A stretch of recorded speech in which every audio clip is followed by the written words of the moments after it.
జగ్గంపేట మండలం మల్లిసాల గ్రామంలో కొలువై ఉన్న సింగారమ్మ తల్లి ఆలయ జాతర మహోత్సవాలు అంగరంగ వైభవంగా ప్రారంభమయ్యాయి. గత 68 సంవత్సరాల నుండి ఇక్కడ సింగారమ్మ జాతర దేదీప్యమానంగా నిర్వహించడం ఆనవాయితీగా వస్తోంది.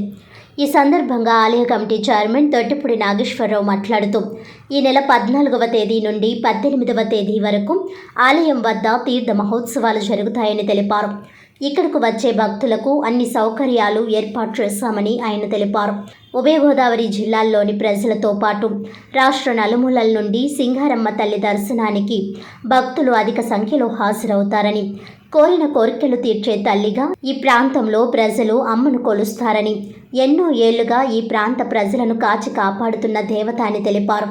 అటవీ ప్రాంతంలో వేంచేసి ఉన్న సింగారమ్మ తల్లి దర్శనానికి ఈ ఏడాది పొడవునా మంగళవారం, శుక్రవారం, ఆదివారాలలో వచ్చే భక్తులతో ఆలయం పరిసర ప్రాంతాలు భక్తులతో కిటకిటలాడతాయని తెలిపారు. ఈ జాతర మహోత్సవాలలో రాష్ట్ర స్థాయి పౌరాణిక నాటకాలు, ఆర్కెస్ట్రా తదితర సాంస్కృతిక కార్యక్రమాలు యాజమాన్యం ఆధ్వర్యంలో జరుగుతాయని తెలిపారు.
అందరికీ నమస్కారం. నా పేరు తొట్టిపూడి నాగేశ్వరరావు, జగ్గంపేట కాన్స్టిట్యున్సీ. ఇక్కడ సింగారమ్మ అమ్మవారి యొక్క టెంపుల్కి ఉత్సవ కమిటీ చైర్మన్గా నేను ఉంటున్నాను. ఈ 2 years బట్టి, లాస్ట్ ఇయర్ 1 year, ఈ సంవత్సరం 2 years, 2nd year. 68 సంవత్సరాలు పూర్తి చేసుకుని 69వ సంవత్సరంలో అడుగుపెడుతున్నటువంటి ఈ ఉత్సవానికి చాలా ప్రత్యేకత ఉంది. అమ్మవారు ఒక సంటిపిల్ల రూపంలో ఈ పరిసర ప్రాంతంలో తిరిగి, అంటే అఫీషియల్గా 69 సంవత్సరాలు కానీ అన్అఫీషియల్గా 100 సంవత్సరాలు పెట్టి ఒక చరిత్ర ఉన్నటువంటి టెంపుల్ ఇక్కడ ఈ ప్రదేశం. అమ్మవారు అందరికీ ఈ అడవిలో వెళ్ళే బాటసారులందరికీ కూడా ఆమె రక్షణగా ఉండి, అంటే ఆ రోజుల్లో పులులు సింహాలు తిరిగి టైం అన్నమాట. ఆ టైంలో కూడా అమ్మవారు రక్షణగా ఉండి అందరినీ కూడా మంచి వాళ్ళ ప్రయాణాలకి బాటసాలకి మంచి ఆరోగ్యాన్నిచ్చి శక్తినిచ్చి అందరికీ సహాయపడేది సింగారమ్మ అమ్మవారు.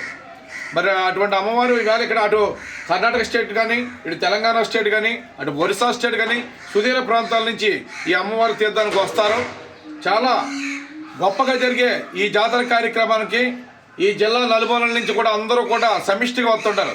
దీనికి అంటే ఇది మల్లవరం రిజర్వ్ ఫారెస్ట్, అంటే ఈ భౌగోళికంగా సరిహద్దులు ఇప్పుడు ఏర్పడ్డాయి, కానీ పూర్వం నుంచి కూడా ఈ అటవీ ప్రాంతాన్ని మల్లిసాలకు అనుకూలంగా ఉంది, మల్లిసాలకు అందుబాటులో ఉంది. అమ్మవారిని నిలుపుకున్న గ్రామం, అమ్మవారికి దాసోహం చేసే గ్రామం, అమ్మవారిని పూజించే గ్రామం మల్లిసాల గ్రామం. ఉన్న గ్రామాలు చూడాలంటే ఈ యొక్క రెవెన్యూకి చాలా దూరంగా ఉంటారు కనుక ఎవరికి అవకాశం లేదు. అందుకని పూర్వం నుంచి కూడా అనాదిగా వస్తున్న ఆచారం ఏంటంటే మల్లిసాల ప్రజలు అందరూ కూడా సమిష్టిగా అమ్మవారి యొక్క ఈ జాతర కార్యక్రమాన్ని జరపడం జరుగుతుంది. ఈ కార్యక్రమంలో ప్రతి ఒక్కరు కులాలకు అతీతంగా మతాలకు అతీతంగా, ప్రాంతాలకు అతీతంగా అందరూ కూడా ఈ కార్యక్రమంలో అందరూ పాలు పంచుకొని అమ్మవారి యొక్క ఈ ఉత్సవాన్ని దిగ్విజయంగా నెరవేర్చడానికి అందరూ కూడా కృషి చేస్తారని మీ అందరికీ తెలియజేస్తున్నాను. మల్లిసల ఈ అమ్మవారి తీర్థం పూర్వం నుంచి కూడా 5 రోజులు మంచి ఆనందోత్సాహాలతో, బాణాసంచాలతో, మంచి పౌరాణిక నాటకాలతో 5 రోజుల ఉత్సవాలు జరుగుతాయి. 5 రోజులు కూడా ఈ ఉత్సవాలకి అటు దగ్గర ప్రాంతమైనటువంటి జగ్గపేట పోలీస్ డిపార్ట్మెంటు, మరి ఈ ప్రాంతానికి అనువైనటువంటి గోకవరం పోలీస్ డిపార్ట్మెంటు మొత్తం, అంటే ఈ యొక్క గొప్పతనం ఏంటంటే 2 జిల్లాల నడిమధ్యన ఉన్నటువంటి తీర్థం కనుక అందరూ కూడా అటు రెవెన్యూ వాళ్ళు కానీ, ఇటు పోలీసు వారు కానీ, ఇటు గ్రామ ప్రజలు కానీ అందరూ సిబ్బంది కూడా సహకరించి ఈ 5 రోజులు తీర్థాన్ని చేయడానికి అందరూ కూడా చాలా సహకరిస్తారని మీ అందరికీ తెలియజేస్తున్నాను.